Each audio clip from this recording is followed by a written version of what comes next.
Semoga Anda sehat semua dan mengikuti pelajaran pada hari ini dengan sama biasa, sehat walafiat, lancar-lancar saja. Mudah-mudahan. Amin. Baik, pada hari ini kita akan mengikuti presentasi dari Dadang Krisdianto. Ya memang Dadang Krisdianto itu ya kombinasi Jawa Timur dan Jawa Barat ini. Nama ini loh ya. Ya. Krisdiantonya itu ya Jawa Timur Pak. Baik, sudah siap dah? Insya Allah Prof sudah siap. Oke. Saya kira saya bisa mempersilakan pada Dadang mulai presentasi dan yang lain-lain bisa mengikuti dengan seksama presentasinya Dadang dan nanti ada diskusikannya. Silakan Dadang. Baik Prof, terima kasih. Assalamualaikum warahmatullahi wabarakatuh. Waalaikumsalam. Yang saya hormati Prof. Imam Mitra sebagai dosen pengampu untuk teori administrasi dan juga teman-teman BDI yang saya sampaikan. Jadi kali ini saya ingin mempresentasikan untuk the advent of scientific management. Jadi perlu saya sampaikan sebelumnya Prof. Jadi saya berusaha untuk mencari poin-poinnya. Jadi bukan power content, tapi ya semoga ini bisa mencakup secara keseluruhan. Ada keinginan tersebut, cuma nanti bisa kalau ada yang kurang bisa didiskusikan lebih lanjut. Baik, jadi untuk latar belakang manajemen ilmiah di sini, revolusi industri di Amerika Serikat yang sudah dibahas sebelumnya ini menimbulkan tantangan dan peluang baru bagi ini dan bagaimana insinyur seperti Frederick W. Taylor ini berusaha untuk meningkatkan efisiensi dan juga produktivitas dengan menerapkan metode ilmiah pada pekerjaan setiap pekerja. Manajemen ilmiah di sini adalah penerapan metode ilmiah untuk menentukan cara paling efisien untuk melakukan pekerjaan setiap pekerjaan. Mengenai kontribusi Taylor untuk manajemen ilmiah, di sini Taylor telah mengembangkan konsep-konsep seperti studi waktu, insentif tarif per unit, sistem manajemen tugas, kepemimpinan fungsional, dan juga prinsip mutualian yang bertujuan tentunya untuk menetapkan standar kinerja yang tepat, memotivasi pekerja, memisahkan perencanaan dan pelaksanaan, dan juga memanfaatkan pengetahuan spesialis dan meningkatkan pengambilan keputusan manajerial. Pengalaman dan juga pandangan Taylor di sini tentang buruh dan juga manajemen. Jadi produksi tidak perlu rendah karena praktik yang disebut soldiering. Jadi kalau Taylor ini menyebutnya soldiering.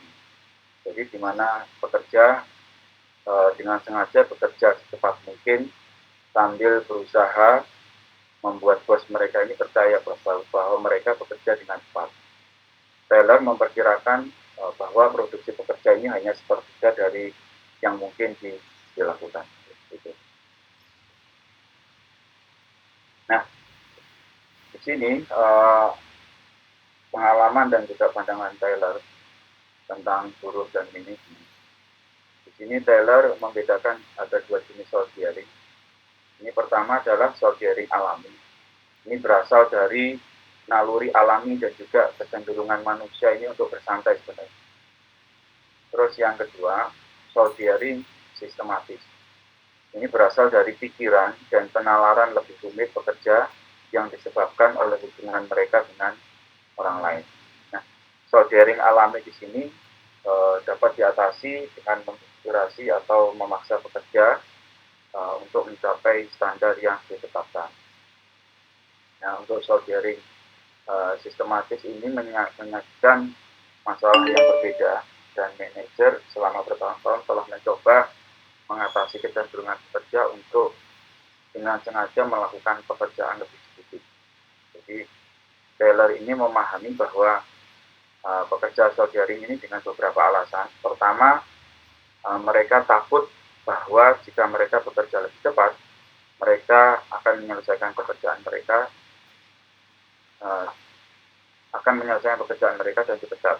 Jadi kedua, berdasarkan pengalaman mereka yang dibayar, berdasarkan hasil, jika mereka mau produksi lebih banyak, manajemen kemungkinan akan memangkas tarif berdasarkan hasil yang mengatur upah mereka, dan mereka akan berakhir melakukan lebih banyak pekerjaan dengan bayaran yang sama. Dan yang ketiga, ini mereka mematuhi metode kerja yang berdasarkan aturan praktis secara turun-temurun dari generasi ke generasi. Di sini Taylor menyalahkan manajemen, bukan pekerja, karena dia berpikir bahwa adalah tanggung jawab manajemen untuk merancang pekerjaan dengan baik dan menawarkan insentif yang sesuai untuk mengatasi softwaring pekerja. Terus selanjutnya di sini.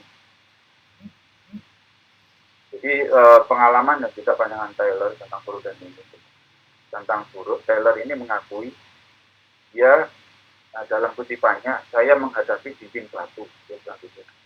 Jadi saya tidak menyalahkan para pekerja ini dalam hati saya. Empati saya selalu bersama mereka. Nah, ini dalam upaya Taylor itu memaksa ahli mesin untuk bekerja lebih cepat untuk mendapatkan bayaran harian yang sama. Taylor ini memotong tarif berdasarkan hasil yang berhasil. Para ahli mesin ini membela diri dengan merusak dan juga menyumbat mesin mereka. Jadi Taylor ini menanggapi dengan memperlakukan sistem denda. Jadi pendapatan diberikan ke dana manfaat pekerja untuk peralatan yang mereka rusak. Jadi setelah 3 tahun, para ahli mesin ini akhirnya menyerah dan mengadopsi metode Taylor. Jadi pengalaman pahit ini mengajarkan Taylor pelajaran berharga. Dia melihat bahwa bisnis adalah sistem kerjasama. Sistem kerjasama manusia yang hanya akan berhasil jika semua pihak yang terlibat ini bekerja menuju tujuan bersama. Jadi tidak pernah lagi dia akan memberlakukan denda, dan dia kemudian akan menetapkan aturan yang ketat terhadap pemotongan tarif. Lebih penting lagi, Taylor menyadari bahwa sistem industri yang baru ini sangat diperlukan untuk mencegah pertemuan yang tidak, istilahnya dalam ini pertemuan yang pahit atau tidak bisa ada titik temu ya antara buruh dan juga manajemen. Di sini Taylor berusaha untuk mengembangkan sistem tersebut. Taylor berpikir bahwa dia bisa mengatasi softwaring ini dengan menentukan bagaimana setiap pekerjaan ini bisa dilakukan dengan paling efisien dan kemudian menetapkan standar kerja. Taylor percaya bahwa begitu nanti pekerja ini melihat bahwa standar kinerja telah ditetapkan secara ilmiah, dalam tanda kutip di sini, bukan berdasarkan tradisi, ini tidak bisa ada bandingan dan motivasi mereka untuk soldering akan hilang, untuk motivasi mereka untuk soldering akan hilang. Masalahnya adalah menentukan apa yang merupakan pekerjaan sehari yang adil untuk setiap pekerjaan. Jadi Taylor ini berusaha untuk menentukan apa yang seharusnya pekerja lakukan dengan peralatan dan juga bahan mereka. Ini adalah awal dari apa yang akan disebut sebagai manajemen ilmiah, yaitu penerapan metode ilmiah untuk menetapkan cara paling efisien untuk melakukan pekerjaan setiap pekerja. Jadi Taylor menyimpulkan bahwa untuk konflik buruh manajemen ini disebabkan ini oleh ketidaktahuan di kedua belah pihak. Jadi manajemen ini mengharapkan dan pekerja siap untuk memberikan pekerjaan dalam tanda kutip yang terbaik, pekerjaan sehari yang adil ya, untuk bayaran sehari yang adil. Namun tidak ada pihak yang tahu apa yang menjadi pekerjaan sehari itu tadi. Jadi kedua belah pihak ini mengandalkan kesan yang samar yang menyebabkan sengketa terus berlanjut. Nah, Taylor ini menunjukkan bahwa potensi nyata untuk peningkatan produksi bukanlah bekerja lebih keras, tetapi bekerja lebih cerdas. Ini kutipan penting Taylor ya. Jadi dalam mencapai tujuan ini, Taylor ini mengatakan bahwa tujuan manajemen ini seharusnya adalah bahwa setiap pekerja di sini pertama diberikan sejauh mungkin pekerjaan kelas atas yang sesuai dengan kemampuan dan juga fisik. Terus selanjutnya yang kedua, ini diharuskan untuk menghasilkan sebanyak mungkin pekerjaan yang dapat dilakukan oleh seorang pekerja kelas 1 dan berhasil. Dan selanjutnya yang ketiga, ketika nanti dia bekerja pada kecepatan terbaik seorang pekerja kelas 1, dibayar antara 30% hingga 100%. Ini sesuai dengan sifat pekerjaan yang dia lakukan, tentunya melampaui rata-rata kelas. Nah, ini jadi studi waktu ini menjadi dasar karya Taylor. Dengan stopwatch ya, timbangan berat dan pita pengukur, dia secara harfiah mengukur jarak yang ditempuh pekerja dan bahan. Dan secara bertahap dia menemukan bahwa sebagian besar usaha dan bahan terbuang sia-sia karena manajemen yang tidak tepat. Beberapa kritikus akan mempertanyakan orisinalitas karya Taylor. Charles Babbage sebelumnya ini sebenarnya telah menggunakan jam untuk mencatat operasi dan waktu kerja yang diperlukan untuk memproduksi paku. Jadi pada tahun 1912, sebuah yang namanya Subcommittee American Society of Mechanical Engineers ini mengeluarkan laporan tentang studi waktu yang tidak menyebutkan karya Taylor, tetapi merujuk pada Babbage dan juga Adam Smith. Taylor ini memberikan kontribusi pada diskusi laporan ini dalam upaya untuk menjelaskan konsep studi waktu dan juga menjawab mereka yang meragukan orisinalitas karya. Ini pada tahun 1881, studi waktu ini dimulai di bengkel mesin Midvale Steel. Jadi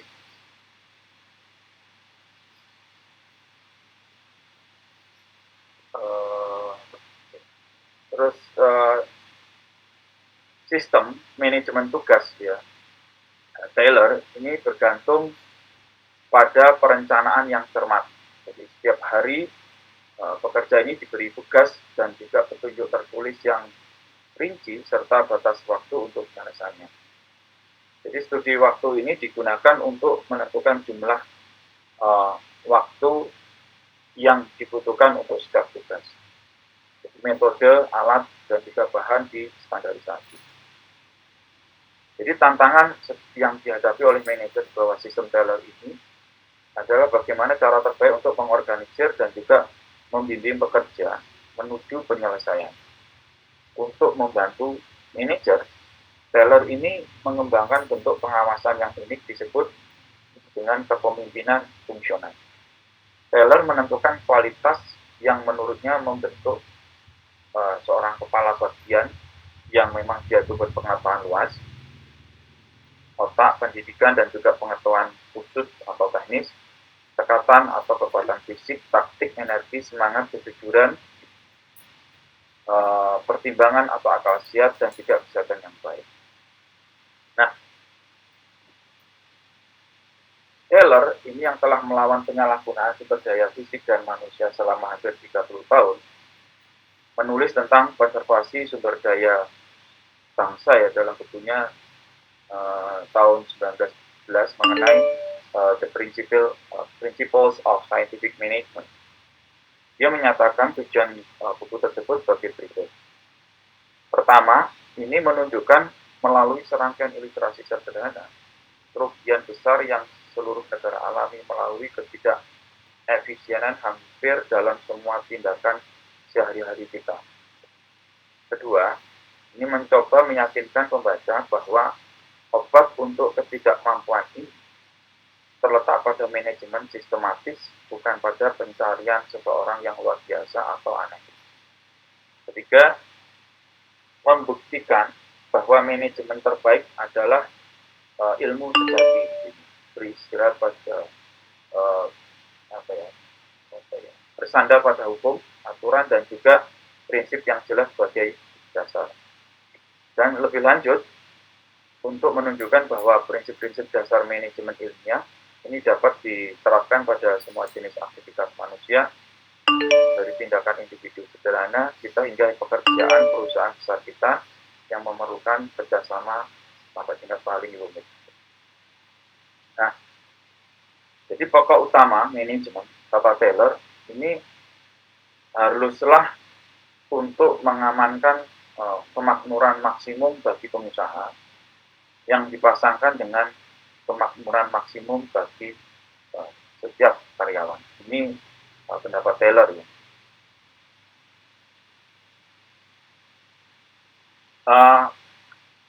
Taylor menyadari bahwa ada pakar efisiensi dalam tanda kutip yang mengklaim ya diri mereka ini memberikan istilahnya itu tanda ya bahwa manajemen ilmiah ini dengan citra yang buruk. Nah, dia memperingatkan bahwa mekanisme manajemen tidak boleh disalahpahami sebagai esensinya atau filosofi dasarnya. Jadi filosofi ini berdasarkan pada saling menguntungkan tentunya, dan ini memiliki 4 prinsip dasar. Ini pertama, pengembangan ilmu yang sejati. Yang kedua, seleksi ilmiah pekerja. Ketiga, pendidikan dan juga pengembangan ilmiah mereka. Keempat, kerjasama yang akrab antara manajemen dan juga pekerja.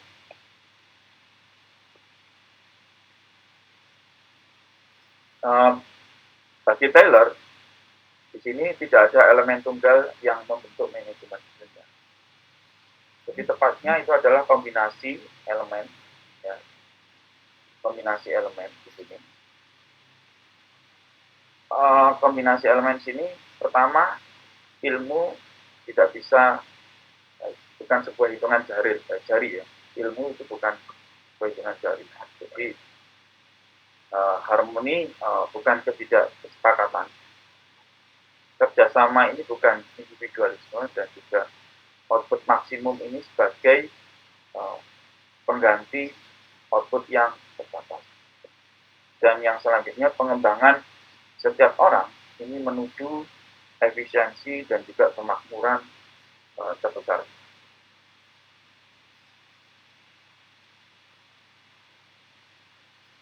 Sebagai tanggapan atas tuduhan bahwa manajemen ilmiah ini bersifat dingin dan tidak memperhatikan faktor manusia, jadi Taylor ini menulis tentang sistem dan juga manusia. Nah, dalam kutipannya, tidak ada sistem yang dapat menghilangkan kebutuhan akan manusia sejati. Kedua, sistem dan orang-orang baik diperlukan, dan setelah memperkenalkan sistem terbaik, keberhasilan akan sebanding dengan kemampuan konsistensi dan otoritas yang dihormati dari manajemen. Dan ini ada gambarnya, penggunaan kepemimpinan fungsional, masing-masing bertanggung jawab atas tanggung jawab yang berbeda. Kepemimpinan ini membuat keterampilan khusus tersedia dengan relatif cepat daripada memerlukan waktu tambahan untuk merekrut atau melatih manajer yang berpengetahuan luas. Taylor tidak melarang bahwa seorang kepala bagian ini terpisah harus bertanggung jawab atas setiap fungsi departemen perencanaan. Dalam unit yang lebih kecil, satu orang mungkin mengisi beberapa peran. Nah, tujuan Taylor di sini adalah untuk memusatkan pengetahuan manajemen khusus pada pekerjaan yang sedang berlangsung. Seiring berjalannya waktu, kepemimpinan fungsional ini telah berkembang menjadi kewenangan fungsional atas tugas, bukan atas pekerja individu, dan juga tanpa mengelak dari atasan mereka.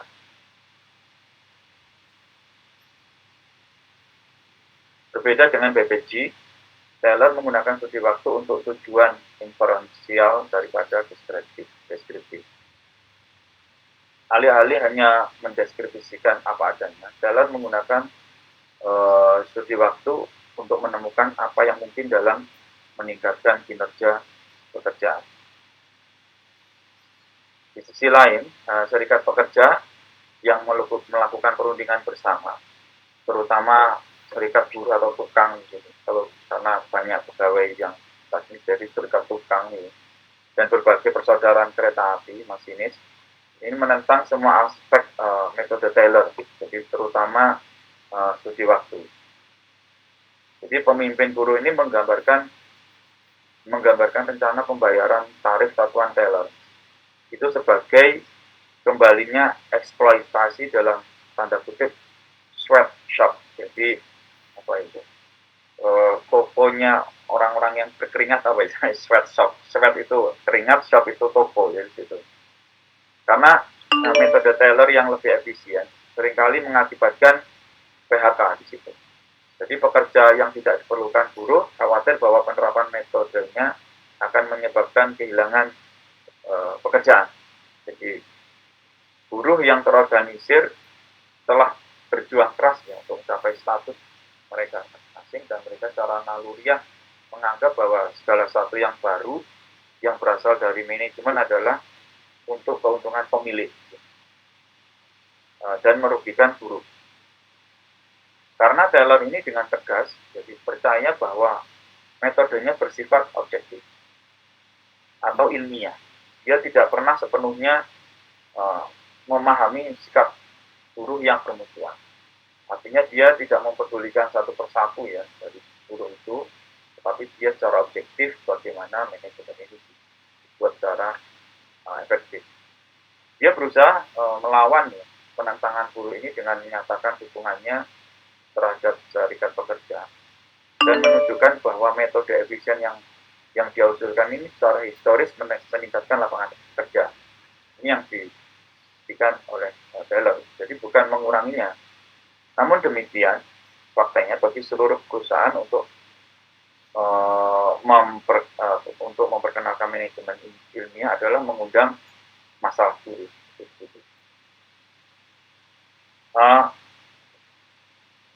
Selanjutnya di sini, di sisi lain, serikat pekerja yang melakukan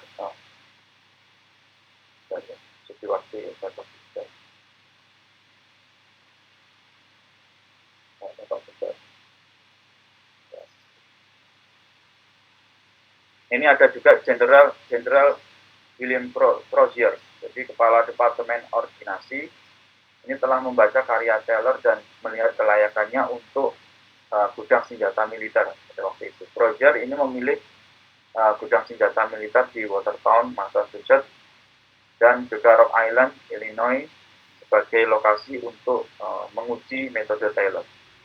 Di Rock Island, seorang perwakilan International Association of Machinists ini menentang studi waktu pada waktu itu, mengatakan itu mengurangi pekerja menjadi budak virtual dengan upah rendah.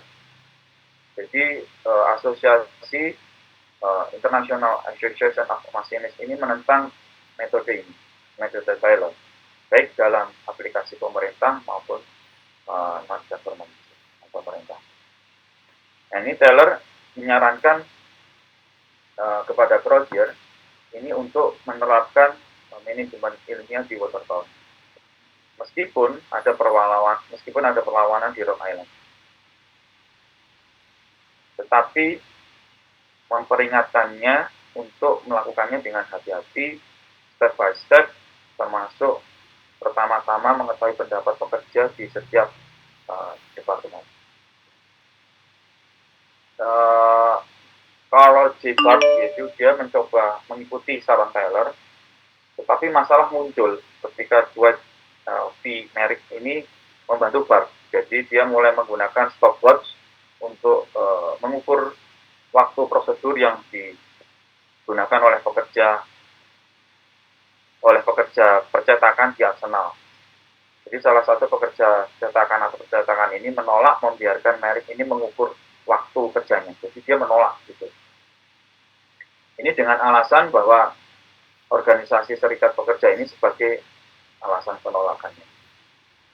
Terus selanjutnya Letnan Kolonel Charles D. Wheeler, perwira komando Arsenal, menjelaskan kepada pekerja mengapa pengukuran waktu dengan stopwatch diperlukan.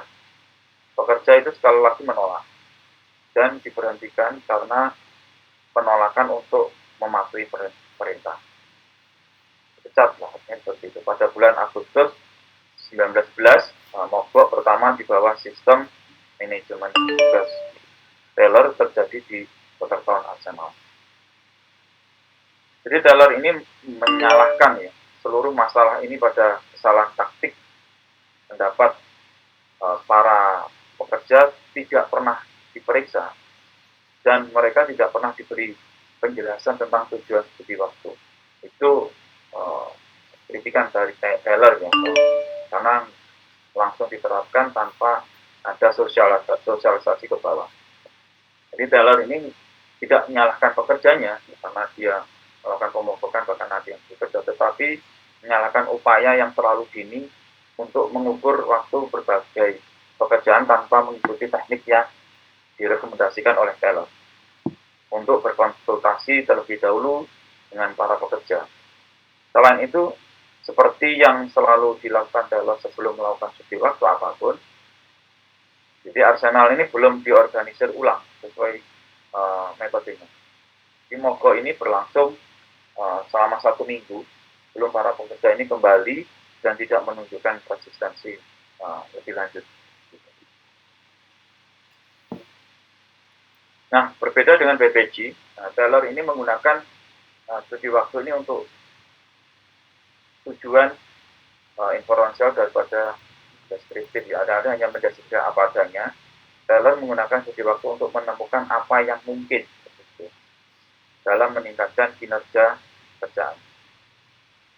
Jadi studi waktu Taylor ini memiliki 2 tahap, analisis dan sintesis. Analisis artinya di sini setiap pekerjaan ini diuraikan menjadi gerakan elemen-elemen dasar. Gerakan yang tidak penting diabaikan dan sisanya diperiksa secara cermat untuk menentukan cara tercepat dan paling tidak boros untuk melakukan pekerjaan. Nah, gerakan dari elemen ini kemudian dijelaskan, ya, dicatat dan juga diindeks ya, bersama dengan jumlah waktu yang dibutuhkan untuk menutupi keterlambatan yang tidak dapat dihindari, kecelakaan kecil dan juga istirahat. Nah, pada tahap kedua ini adalah sintesis. Nah, gerakan elemen-elemen tersebut digabungkan dalam urutan yang benar untuk menentukan waktu dan juga metode yang tepat untuk melakukan pekerjaan. Tahap ini juga mengarah pada peningkatan alat, mesin, bahan, metode, dan standarisasi akhir dari semua elemen yang mengelilingi dan menyertai sebuah pekerjaan. Baik, itu mungkin dari saya presentasinya mengenai the advent of scientific management. Semoga ini PowerPoint. Advent of scientific management ya, jadi itu banyak membahas Taylor ya, dan memang dia dipandang sebagai the father of scientific management. Tapi juga ada Babbage ya. Babbage. Babbage bahkan. Babbage. Yang justru banyak pihak mengatakan bahwa itu yang lebih dulu muncul untuk hal-hal yang kritis seperti itu justru Babbage. Taylor itu jauh belakang munculnya. Akan tetapi tetap saja Taylor dikenal sebagai bapak scientific management atau manajemen ilmuwan. Pertanyaan, mengapa? Kok hebat banget dia? Apa dia pakai politik uang gitu kan? Enggak ya. Oke. Ada yang lain yang